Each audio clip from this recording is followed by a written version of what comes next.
what's up? It's time for Weekly Weird News. So ever since that boxing match back in August between undefeated champion boxer Floyd Mayweather and Irish mixed martial arts fighter Conor McGregor, which of course resulted in the completely unexpected outcome of the boxing guy winning the boxing fight, ever since then the public has been aching for another chance to watch two fighters from completely different fighting backgrounds talk shit on each other for months on end before getting in the ring together and having yet another spectacle play out in front of them for the low, low price of $100.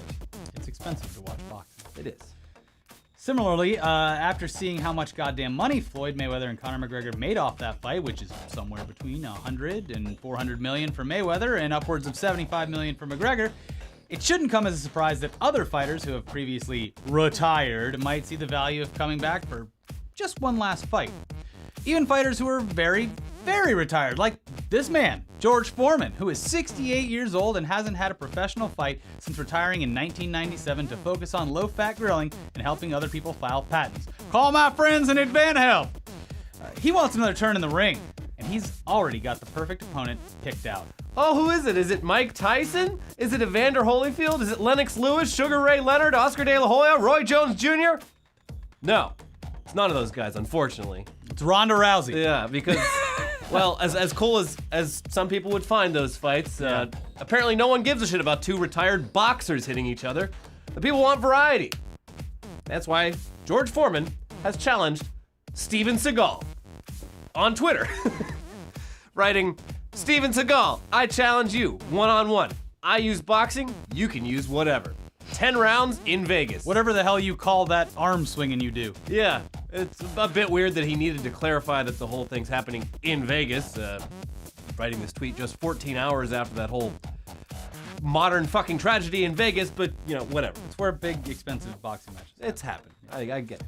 Now, as of while we're recording this, Steven Seagal, the Aikido master turned movie star turned straight-to-DVD star turned lawman turned unexpected shill for Vladimir Putin and the Russian government, has yet to respond to Foreman's offer either way. Yeah, no yes, no, but that still makes it a maybe. Then again, Foreman forgot to tag Seagal's Twitter account, which Seagal also hasn't tweeted from in 6 months. It's been 3 days though, so surely the message must have gotten to him by now. Maybe he's just been too busy. He does lead a very active life after all. A real renaissance man. Yeah. He splits his time between Russia, where he's a citizen now and good friends with Vladimir Putin, and Arizona, where he settled after filming season 3 of Steven Seagal Lawman with his good friend Sheriff Joe Arpaio. He's got great friends. So he could just be on a really long flight between those places. He's also a Buddhist, so he could just be deep in meditation right now. Maybe he's sweating it out down in the dojo. Or, you know, maybe he's deep in the groove of some sweet blues licks with his band Thunderbucks. Ooh. He is a busy man. He's got 7 kids from 4 women. And, you know, he's so busy that he wears 2 watches. Because, baby, Steven Seagal is a citizen of the world. Yeah, he's got to know what time it is in 2 places. And I don't trust those cell phones. And he checks the time so fast, he's like, Ask me what time it is. Whoa! did you see that? Did you see how that... So what time is it, Steven? Doesn't matter. My time. It's time for me. Time for Steven Seagal. Steven's time. Yeah. Anyways, like George Foreman, Steven Seagal is also an entrepreneur. Foreman is, of course, the face of the George Foreman lean, mean, fat reducing grilling machine, probably the most successful as seen on TV product in existence, thanks to college kids. He's earned around $200 million off of that, and he's currently the face and commercial pitchman for what we mentioned earlier, InventHelp, a company that helps inventors get their ideas patented and sold, and probably takes a pretty penny off the top for themselves. Well, it's a fee. You pay for the service. Steven Seagal, you know, he might not have his own Foreman grill. Very few people do. But he does have his own line of weapons through Cold Steel, the trusted source for high-quality bladed weapons and ridiculous YouTube videos where Cold Steel's founder demonstrates those weapons on fruit and household objects. The original Fruit Ninja. Cold Steel's Seagal line, it includes a 33-inch katana, a 13-inch helmet breaker blade, a 24-inch sword breaker designed for, you know, all those times that the other guy's attacking you with a cheap sword and you need to break it. Oh, a good guy with a sword can stop a bad one. Yeah, but the crown jewel of the collection is the Steven Seagal 10-shin walking stick.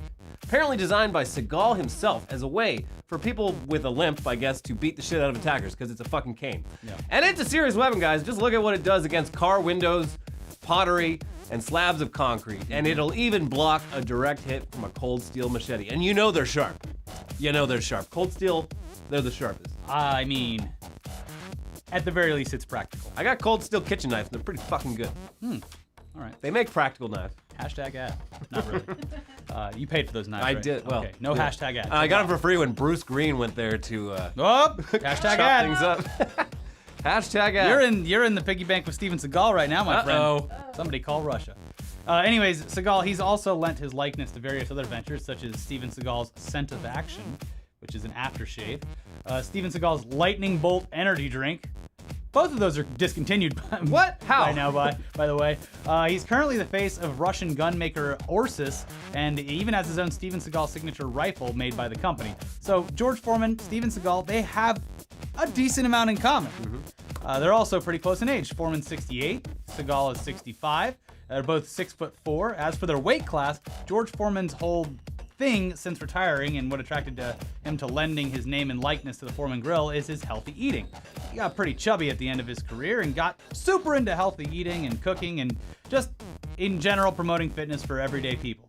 He's in pretty great shape for a guy his age. Yes, and Steven Seagal, well, on the other hand, not the same trim, lanky young man that he once was. His face has grown into his goatee. Yeah. Around and into it. He has put on some padding over the years. Some would say that makes it harder for him to get knocked out. Could be a strategy, yeah. I mean, he seems to be keeping up with his martial arts skills, but the weight has been piling on. Who knows, though? The weight, it could be an advantage combined with his expertise in martial arts. It could be what leads him to victory against George Foreman, if and when this fight happens. That, of course, though, assumes that Seagal is a good fighter, and that is a subject of quite a bit of controversy. For one thing, being a 7th Dan black belt in Aikido is impressive, but Aikido is primarily about self-defense. In fact, a big part of Aikido is defending yourself while also not hurting your attacker too badly. We've got no horse in this Aikido versus other martial arts debate, but it does come up a lot in MMA circles, and the general consensus seems to be that Aikido isn't particularly useful in an MMA fight. Though it's an entirely different question how well Seagal's Aikido would stack up against George Foreman throwing punches at him. We know that Seagal, at the very least, still participates in Aikido demonstrations where it's people's job to run towards him and let him throw them or put them in a hold or whatever. As for George Foreman, dunno. No idea. Guess we gotta assume he at least goes and hits the bag as part of his routine. Pow! Yeah. He at least does it for the ads. This meat's frozen. Let's toughen it up.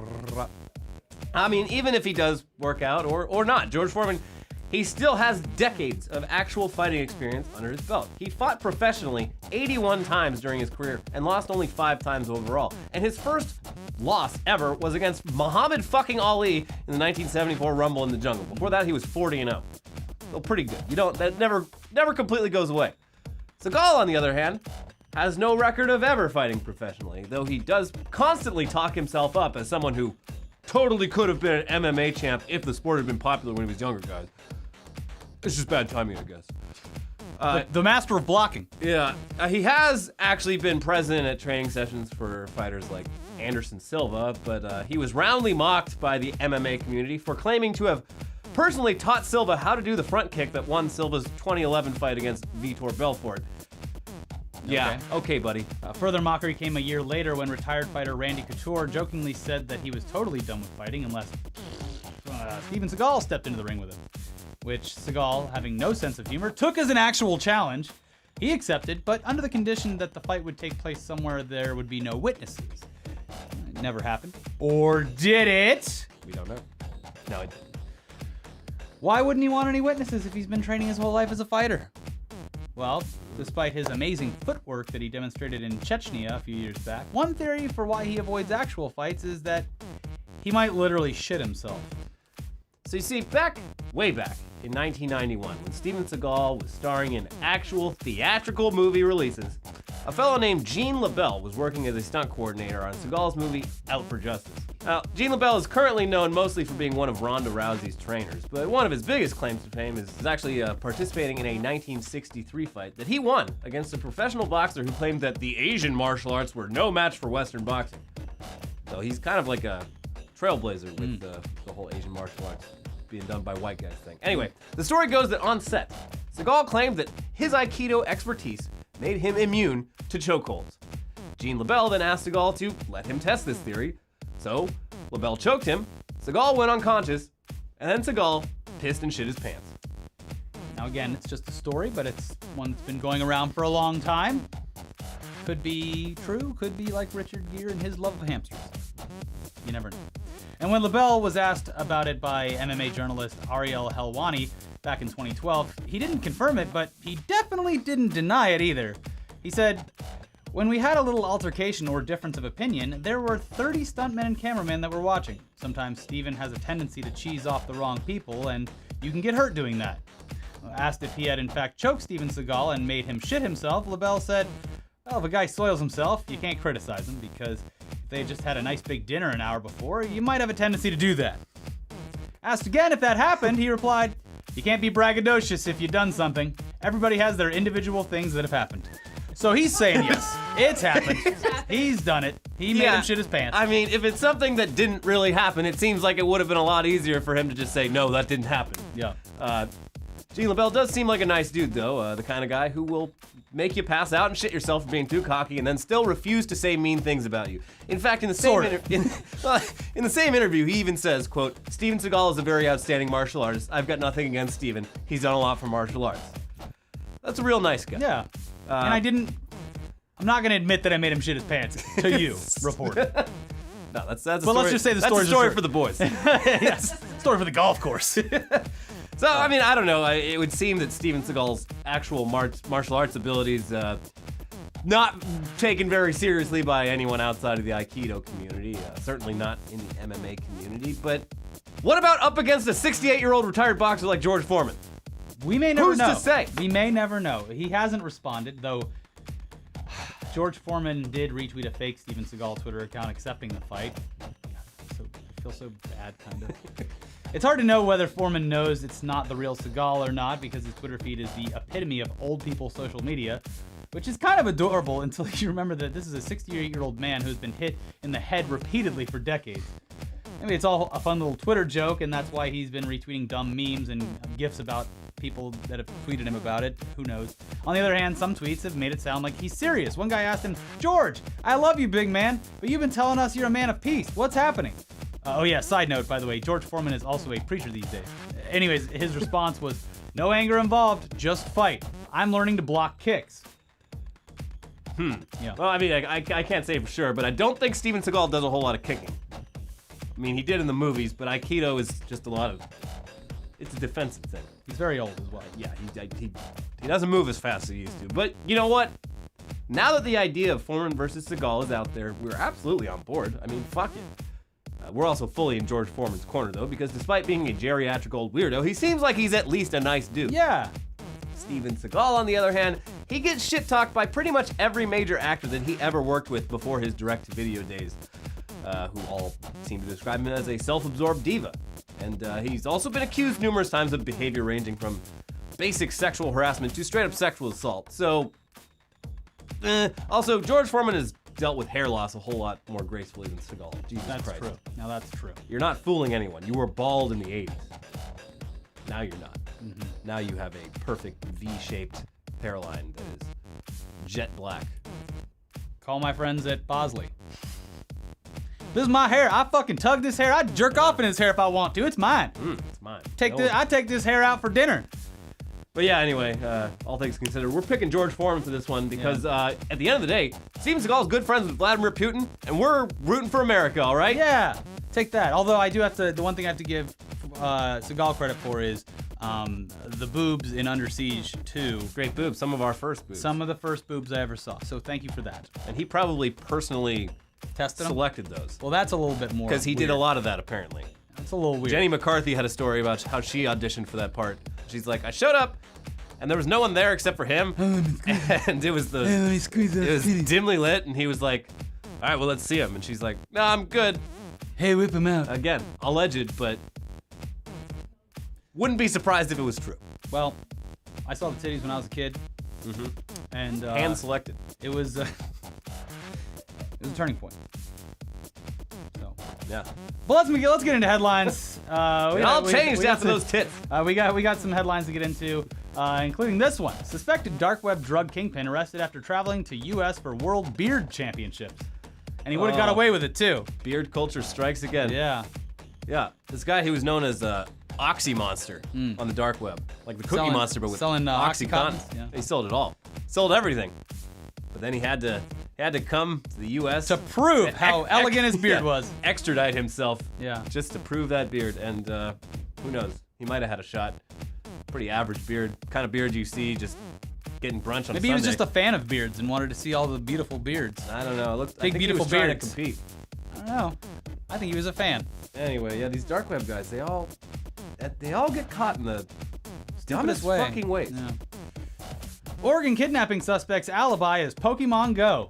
And it's a bad alibi. Well, that tracks your movement, right? Technically. I don't know. If it were true, it would be a good alibi. The cops checked his phone and they said he did not catch any Pokemon on the day of the assault. Well, it could have been bad luck. Come on, man, there wasn't any Pokemon. Yeah, I don't know. He probably did it though. The guy looks like allegedly. He probably allegedly did it. Probably allegedly did it. That's Yeah. airtight. Airtight. Airtight. Guilty. Ancient tomb of Santa Claus discovered beneath Turkish church. Santa's dead, kids. Fuck! Oh man! But his ghost lives on. Yeah, underneath a spooky church in Turkey. So how do they think this is Santa Claus? I don't know. They're not. Saint Nicholas? They're not sure. Supposedly. Oh, they're not sure, Elliot? Are you sure? Supposedly Are you Santa's. sure they're not sure? Santa's bones were originally thought to be in a church in Italy. But Oh, now this church in okay. Turkey's like, no, we got the Santa Claus bones. Yeah, why? we got all his elves They're too. covered in tinsel. They're covered in tinsel and cranberries and like pine needles. And, Yeah. And there's a dead reindeer right next to him. Yeah. Yeah. Oh, whatever. He was buried with his favorite reindeer. Another mythical creature. Sasquatch, blamed for Idaho car crash.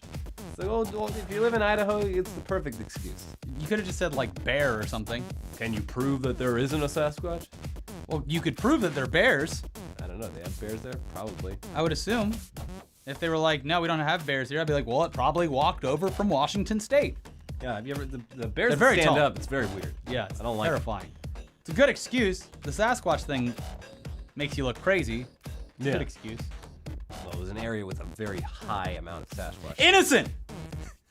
The man's innocent. This woman, it was a woman. Oh. She's not even on trial. She just like reported it to the police later. She's like, yeah, so I hit a deer out there. You might want to go pick up the body. Also, it was because of the Sasquatch. They're like, All right, lady. go on. Get the news on the line. We got a hot story coming in. I have to tell you because my insurance didn't believe me. But I had to Can file you a please police report. corroborate my claim? Can you go out there and find that Sasquatch? All we need to get my deductible is Proof that Proof Sasquatch that exists. Undeniable scientific proof. that's all it'll take to get this bumper repaired. All right, lady.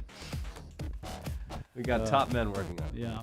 Man clings onto side of 99-mile-per-hour train after accidentally leaving luggage behind. And you know what? People always do the stupidest things when it's like over something that is completely I non-consequential don't to their know. life. With a train, it's like you're never gonna get back. It's gone. Gone. They never come back. So he lived. Well, good. That's It was a good. German bullet train. Yeah. Apparently, he was moving from Romania to Germany. I think he probably had everything he owned on that train. Yeah. Well, I guess. Or maybe it was nothing. the Maybe it thing. was his fucking waifu pillow. We if there don't was know. like a ship sinking or something, you're wasting all your time in the room as it's filling with water. You're being like, oh, wow, where's my laptop? Oh, it's gonna get water damage. It's got all my bitcoins on it. Yeah, No! it's silly. Just let it go. Let it go. Yeah, well, You could just get it shipped or something. Or someone will steal it. no, they'll. What'll happen? I'll tell you what'll happen. They'll notice unattended bags. They'll stop the train at a station. They'll evacuate the train station. They'll bring in a robot who fucking shoots it and blows it up. Yeah, and they're like, true. oh, it's just a bunch of Romanian clothes. Ah. Oh, I mean, whatever. I guess you could call ahead the next day. Maybe. I don't know. There are things you should do aside from hang on to the side of a bullet train. Sounds pretty fun though, right? I mean, does Maybe sound fun. We're just going through time, you know? Nah. Back to the Future break. Cancer patient finds lump was toy traffic cone inhaled in 1977. Yeah, this is like when Homer got the crayon stuck up his nose Yeah.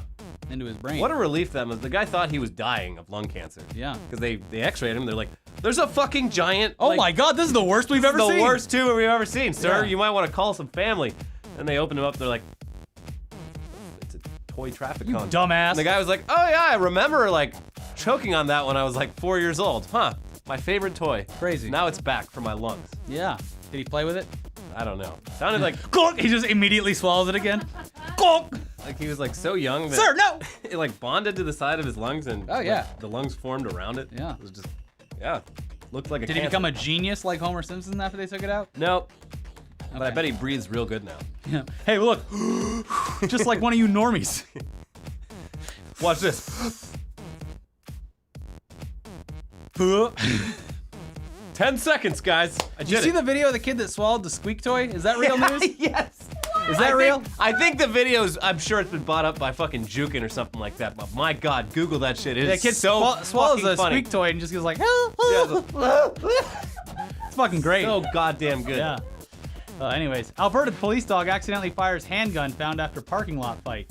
Accidentally. Well, that dog knew what it was doing. It was a trained police officer. Yeah. It knew exactly what it was doing. Yeah. It's like, yeah, God, the police never let me They shoot never these let things. me play with these guns. Now, I gotta drag it away from the scene and go. Oh, yeah. I'll be over here, boss, picking up the evidence. You gotta feel bad though, because dogs have like really sensitive hearing. Oh, yeah. Probably blew the damn dog's eardrums Sure, out. it was traumatic. Yeah. Yeah, no, it's a sad dog now. Then to the retirement home. It's, well, when dogs retire, they become emotional support animals. That's and true. we need them. We do. He was one day from retirement. Now he has to work as an emotional support dog. Oh. Canada set to remove drunk canoeing as an impaired driving offense. Well, good. It's a really, that was a dumb law. You could get, like, I can understand getting cited for, like, being shit-faced drunk canoeing, but they would take away your driver's license if they found you that's doing that. stupid. Yeah, it has nothing to do with driving. Of course I'm not gonna drive drunk. I'm in a fucking canoe with a 12-pack. Yeah, it's actually Come on. encouraged in Georgia. Yeah. You float down the river. Why there the and- fuck would I get in a boat sober? Yeah. Boring. The fuck goes canoeing sober? I'm either high on the pot or drunk as a sailor. Yeah. That's why they say drunk as a sailor. Drunk as a sailor. You can't be on a boat sober. What are you fucking doing? Yeah, you gotta get drunk to counteract. Yeah. Then you walk straight. Yeah. It's just like, woo. You're walking totally straight. Sir, have you been drinking tonight? No. Well, can you get out and walk on a straight line for me? You put me on a boat. I've got my land legs back. I just got off a boat. No, of course I can't walk correctly. Everything's moving. Yeah. Trick cereal brings back artificial colors after customer outcry. I actually experienced this because I just thought it was because I wasn't a kid anymore. You be eating Trix? Yeah, I was eating Trix. I got some Trix one Trix day. are for kids, Ricky. That's why I thought that I couldn't see all the beautiful colors and shapes. Wait, it wasn't like No, it's like brown. oh, it's not as colorful? No, it's like brown and yellow. What does it taste like? It tastes like Trix. But I remember it when I was a kid. It was shapes and colors. Yeah, it was like it would stain your hands if you tried. Yeah. If you didn't. What are you putting your ate hands in with- it for? Well, you're hungry as a kid. You go in the kitchen. You just like reach in there. That's disgusting. You never did. What? You never stuck your hand? No, I in got a like bag of cereal. That's not disgusting. God, I Getting can't it wait all for over that the floor. animated GIF to be on the internet. That's how you eat Trix. You just gotta take the box like this and shake it. You know when you're eating cereal. Just love eating cereal right out of the box. Oh God! Oh, get it in my mouth. Oh, it's going everywhere. Oh, jeez. Oh, it's in my eye. Jesus Christ. Oh, it's all sticky. It melted. It's all sticky. Children's cereal. But yeah, no, it was bad. It was disgustingly just. It looked like autumn. It was just like orange, brown colors. Autumn flakes. Yeah, They're balls. Add a They're little balls. pumpkin spice to them. The balls. Yeah, they're balls. Cereal's like fuck cereal. I get it. It tastes good. It tastes great. It's There's no candy. denying that. It's fucking it's candy. It's candy. But man, like fuck, it's so bad for you. Yeah. Just eat bran or eat nothing at all. Yeah. Bran and prune juice. Eat like For my colon. eat like a 30-something-year-old man. Don't have breakfast. Yeah. Just get really hungry and tired in the middle of the day. And then overeat for Yeah, lunch. yeah, and then overeat all well into the night.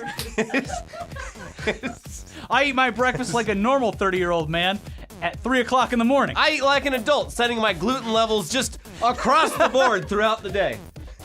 Hey, buddy, do you like lack of sleep and being confused about what's going inside you? Well, guess what? Welcome to being an adult. Self-inflicted hypoglycemia is the way to adult, kid. You know what sounds fun? That whole diabetes thing. I think I'll try that. Yeah. Yeah. I'm so jealous The of old watching sugar people. foot. I'm jealous of watching people take their prick themselves with those things and get their blood red. Yeah, and they get to ride the rides first. That's what happens. Excuse me. Excuse me, Can I sir. use the front line? As you can diabetic. see, I've got a sugar foot. They already took 3 of my toes. Sir, why are you parking the handicap spot? You look fine. Actually, I'm a diabetic. I'm a diabetic. Have you seen what I ate? Here's my lunch. Anyway, final headline. Man's Jack Daniels flag mistaken for ISIS flag by worried neighbors. Mind your own business. It does look a lot like Yeah, an ISIS well, flag. okay, I was gonna If you're say- fucking blind. There goes Elliot on the Is our blind record. neighbor a member of the Islamic State? Oh my gosh! What does that say? Islamic State traditional mash whiskey? Oh no! Well, I didn't know they've been around since the 1800s. I thought ISIS was a more modern thing. No, it makes sense to me if it was like, he was like a big fan and just like drew his own Jack Daniels thing, so it kind of looks shitty and like, That would make sense. This was an official Jack Daniels flag. oh my god, he's got something with black and white on it. And my neighbors across the streets are pirates. Got that pirate flag, even though it's Halloween. Well, get excited for a bunch of people complaining about other people's yard things, because Halloween is fast approaching. Yeah, or just calling in dead bodies. And like, no, It's a prop. it's a problem. Oh, someone's got a graveyard in their front yard, and there's a hand coming out of Someone's burying bodies in their front yard and marking them with gravestones. it. Hey, and they're luring children in with sweets. And they're giving away expensive drugs to all your kids. I want to go to Elliot's house on Halloween. He just opens up a box of tricks and just, reach in and grab some. Nah. That's how kids love eating On stuff. Halloween, I turn off all the lights. And I watch a movie in my bedroom. Yeah, a pornography movie. Yeah, A last pornographic film by myself. year I didn't realize it was Halloween until like 9 p.m. Ah, shit. When I started getting knocks on the door, and I was like, I don't have anything. Turn all the lights off. just hide in my house. Please, sir. Please, sir. Just one Snickers. Just one Snickers, Sorry, please, sir. neighborhood kids. Now you gotta get them like, what's the shitty candy? There's the peanut butter squares that are wrapped in like orange. Yeah. I wouldn't do that. Here's some Twazzlers. Have a Werther's original. A couple. Here, let me dig around in my girlfriend's purse and get you a Werther's original. Hold out your hand. Here's some tricks. Yeah. No, put your hand in the box. You filthy Stick fuck. your hand in the box. It's the And open your mystery mouth, kid. box. Thanks, Yeah, Elliot. try to catch all of it. Anyways, that's it for the episode. We've done enough. Yeah, our work here is done. Watch the new episode of Tugs about. Wait. Before you do that, New York Comic Con. Oh yeah. Friday night, me, Nick Gregorio, Phil Arrigo, Friday night. Not me. It's going to be at a bowling alley near Times Square. Details in the description below, or just go to the ETC Twitter account or my Twitter account. Hey, cousin. You want to go bowling? Yeah, so we're going to be there. It starts at 8 p.m. You do not need a Comic-Con badge to get in. New York City, Times Square, bowling place. You'll find the information. But yeah, it would be great if you came out. Now go watch Tugs. Go watch Tugs. about And the new jetpacks. tech about how we're all hacked. Yep. When everyone's hacked, no one's hacked. Bye.